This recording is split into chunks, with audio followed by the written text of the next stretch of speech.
চব্বিশের গণ অভ্যুত্থানে সাধারণ ছাত্র জনতার উপর গণহত্যা চালিয়েও ক্ষমতার মসনদ টিকিয়ে রাখতে পারেনি শেখ হাসিনা।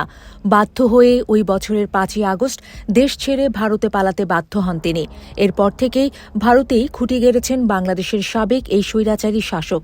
এরপর অন্তর্বর্তী সরকার দায়িত্ব নেয়ার পর গণ অভ্যুত্থানের সময়ে ঘটানো মানবতাবিরোধী অপরাধের মামলায় হাসিনার মৃত্যুদণ্ডের রায় দেন আদালত। গত ১৭ই নভেম্বরের এই রায়ের বিপরীতে ভারতের অবস্থান বেশ রহস্যজনক মনে হয়েছে। মৃত্যুদণ্ডপ্রাপ্ত হাসিনাকে ফেরাতে বাংলাদেশ থেকে বারবার চিঠি দেয়া হলেও কৌশলে তা এড়িয়ে গেছে ভারত।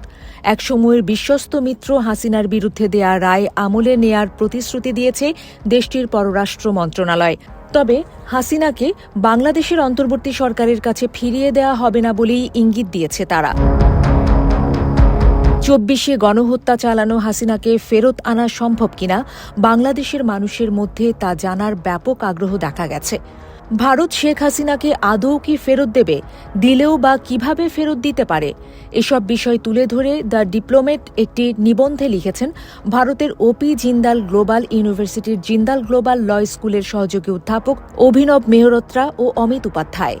এতে ভারত থেকে কি শেখ হাসিনাকে দেশে ফিরিয়ে আনা যাবে কিনা সেটি বিশ্লেষণ করেছেন তারা বলছেন, যেহেতু ভারত হাসিনাকে ফেরত দিতে অনীহা জানাচ্ছে, এই পরিস্থিতিতে বাংলাদেশ যদি ভারত থেকে শেখ হাসিনাকে ফিরিয়ে আনতে চায়, সবার আগে তাকে সরকারিভাবে পলাতক অপরাধী ঘোষণা করতে হবে।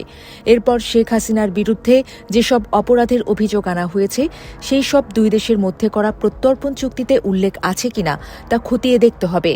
প্রত্যর্পণ চুক্তিতে তা উল্লেখ থাকলে তবেই হাসিনাকে ফেরত চাওয়া যাবে।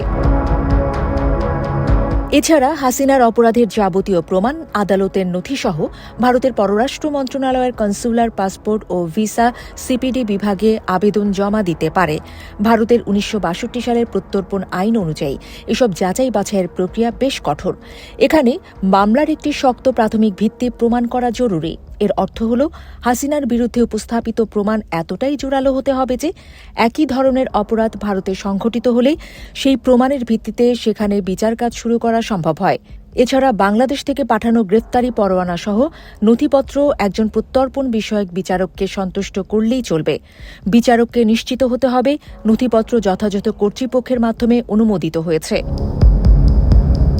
হাসিনাকে ফিরিয়ে আনার এমন অনেক আইনি সুযোগ রয়েছে, তবে এরপরেও হাসিনার প্রত্যর্পণের ক্ষেত্রে সবচেয়ে বড় বাধা হতে পারে তার বিরুদ্ধে থাকা মৃত্যুদণ্ডের রায়।